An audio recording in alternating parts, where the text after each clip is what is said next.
Okay, so let's go ahead and actually look at how we calculate these values. Again, we'll do it by hand quickly here, but we will use technology to calculate these measures of spread.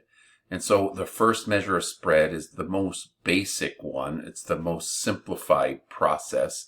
It's called the range. And what you do is you just take the maximum minus the minimum. And so again, we revisit this family reunion band class example here, right? And in order to find the range, you're just finding the difference, right? You're subtracting the max minus the min. You're subtracting those two values, and that gives you a sense of how spread out the data is. It's a very straightforward process, max and min. It only involves the smallest value and the largest value, and the other values have nothing to do with the calculation. But that's the range. And you may not need technology to do it, but we'll look at that.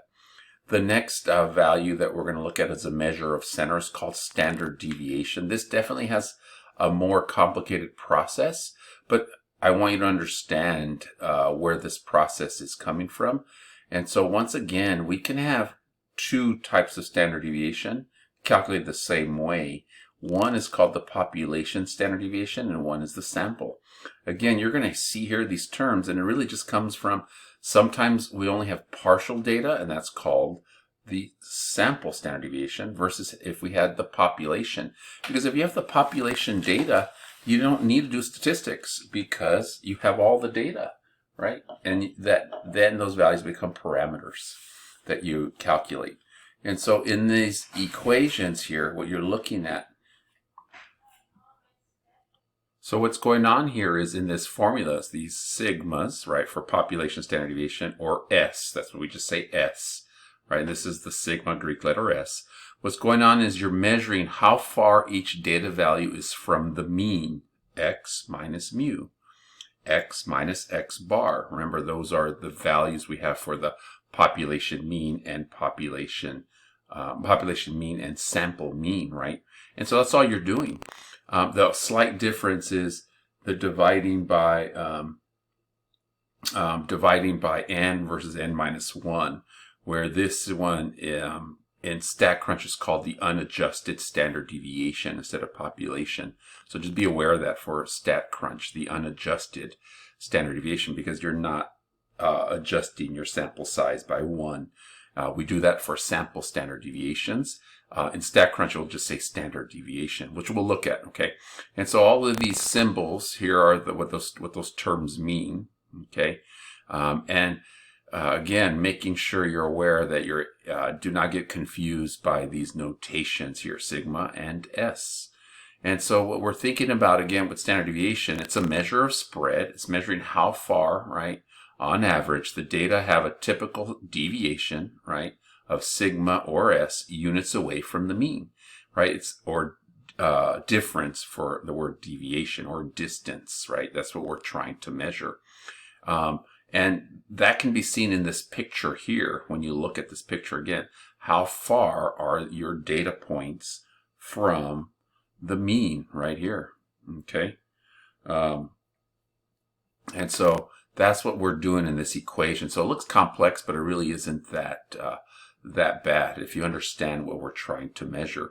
Now, we do it by hand with a simple example. I'll show you the numbers here. I don't want to spend a lot of time on it because we're going to end up doing it with technology.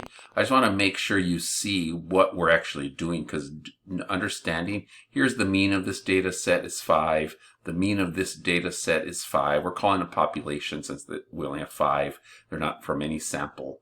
So it's the population. And then you find the difference. How far away are they? How far away are each of these values from the mean? Get those, you square them, and then you add them up and then divide. And then you take the square root in the end, and then you get a standard deviation. If you want to practice this one, I suggested doing it quickly, one by hand, but you should get 3.74 as your standard deviation for this data value if you follow that same process there. Now, if you're going to do a sample standard deviation, right, by hand, same process. You find the mean, find the differences between them, but we divide by n minus 1. And again, there's no context here, so it can be confusing.